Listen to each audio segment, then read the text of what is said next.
Hi friends and family, welcome to AK family. So இன்றைக்கி என்ன வீடியோனா ஒரு சூப்பரான ஹெல்த்தி ரெசிபி தான். ஸோ குழந்தைங்களுக்காக செஞ்சு கொடுக்கக்கூடிய ஒரு பாசிப்பயிறு ஸ்வீட் போண்டா தான் வந்து செஞ்சு காமிக்க போகிறேன்.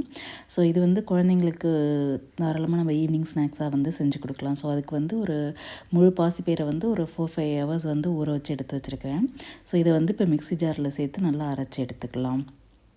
அதுக்கு முன்னாடி ஒரு 2 ஏலக்காய் வந்து அதில் சேர்த்துக்கிட்டேன். இப்போ இது ஊற வச்ச பாசிப்பயிரை வந்து அதில் சேர்த்துட்டு இப்போ அது கூட இனிப்புக்கு வந்து நான் நாட்டு சர்க்கரை வந்து சேர்த்துக்கிறேன்.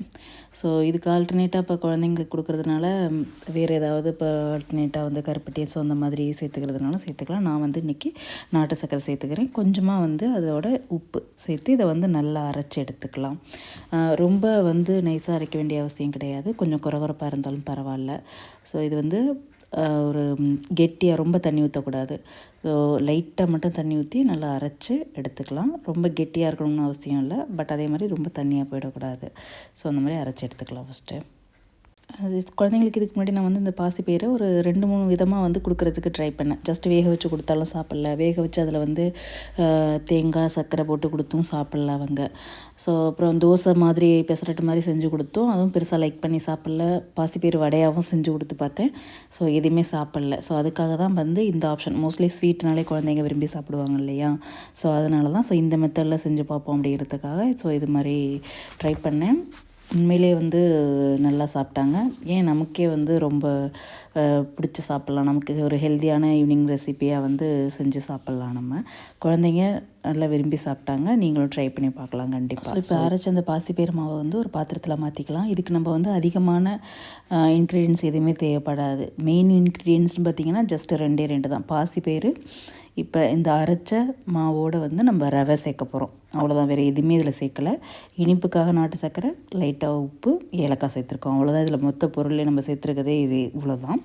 ஸோ இதில் இப்போ வந்து ரவையை சேர்த்து நல்லா மிக்ஸ் பண்ணி விட்டு ஒரு 1/2 மணி நேரம் வந்து அப்படியே ஊறட்டும். ஏன்னா இந்த ரவையெல்லாம் கொஞ்சம் ஊறி கொஞ்சம் திக்காகும். இந்த மாவு வந்து கொஞ்சம் திக்னஸ் ஆகும். ஸோ இந்த டைமில் வந்து நம்ம ஆயில் வந்து எண்ணெயை வந்து காய வச்சுக்கலாம். அடுப்பில் சட்டி வச்சுட்டு அதில் எண்ணெயை ஊற்றி காய வச்சுக்கலாம். ஸோ இது ஒரு 1/2 மணி நேரம் கூட தேவைப்படாது. கொஞ்சம் நேரத்தில் அது வந்து நல்லா ஊறி வந்துடும். ரொம்ப நேரம் ஊற வைக்கணும்னு அவசியம் இல்லை. ஆல்ரெடி வந்து பாசிப்பருப்பு வந்து ரொம்ப நேரம் ஊற வச்சுருக்கோம். இப்போ எண்ணெய் நல்லா காஞ்சிருச்சு.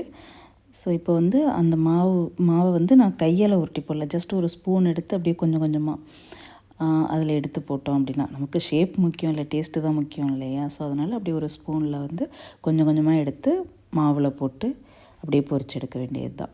ஸோ எப்பொழுதுமே வந்து நம்ம இந்த ஆயிலில் செய்கிற பலகாரம் ஃபஸ்ட்டு இது வந்து எண்ணெயோட இது ரொம்ப காஞ்சிருச்சுன்னா அப்படியே ரொம்ப கருப்பாக போயிடும். ஸோ அதனால் பார்த்துட்டு அதுக்கேற்ற மாதிரி வந்து பொரிச்சு எடுக்கணும். அது நமக்கு வந்து இந்த மீன் டைம் வந்து நல்லா உள்ளேயும் வேகணும் இல்லையா? ஸோ அதனால் கொஞ்சம் நல்லா ரொம்ப எண்ணெயை காய விட்டுறாமல் பார்த்து அந்த கரெக்டான பதத்தில் வந்து போட்டு எடுக்கணும். ஸோ இப்போ இது மாதிரி கொஞ்சம் கொஞ்சமாக போட்டு திருப்பி விட்டு எடுத்து காட்டுறேன். ஃபைனலாக ஒரு சூப்பரான ஸ்வீட் பாசிப்பயிறு போண்டா ஹெல்தியானது வந்து ரெடி ஆகிடுச்சு. இதில் வந்து இப்போ எண்ணெயில் பொரிச்செடுக்கிறது குழந்தைங்களுக்கு கொடுக்குறது வந்து சில பேர் வந்து விரும்ப மாட்டாங்க. பட் குழந்தைங்களுக்கு கொடுக்கலாம், ஒன்றும் பிரச்சனை கிடையாது. அதாவது அக்கேஷ்னலாக இப்போ நான் என் குழந்தைங்களுக்கு வந்து நான் ரொம்ப ரெகுலராக வந்து ஆயில் ஐட்டம்ஸ் கொடுக்குறது கிடையாது. ஸோ அதனால் அக்கேஷ்னலாக கொடுக்கலாம், ஒன்றும் தப்பில்லை. இதை இப்போ வந்து நம்ம பணியாரக்கல்லில் கூட நம்ம ஊற்றலாம். நெய் தடவி கொஞ்சம் கொஞ்சமாக எடுத்து கொடுக்கலாம். பட் அதில் வந்து இந்தளவுக்கு ஒரு டேஸ்ட் வருமானா சொல்ல முடியாது. அதில் கொஞ்சம் டேஸ்ட்டு மாறும். பட் இது வந்து நல்லா வந்தது. நம்ம வீட்டில் வந்து நல்லா ஃப்ரெஷ் ஆயிலில் பொரிச்சு கொடுக்குறதுனால ஒன்றும் தப்பு கிடையாது. அதனால் குழந்தைங்களுக்கு தாராளமாக கொடுக்கலாம். ஸோ இப்போ நல்லா 2 சைடும் வந்து பரட்டி விட்டு நல்லா பொரிஞ்சு நல்லா கலர்ஃபுல்லாக வந்திருக்கு இல்லையா? ஸோ உண்மையிலே குழந்தைங்க நல்லா விரும்பி சாப்பிட்டாங்க.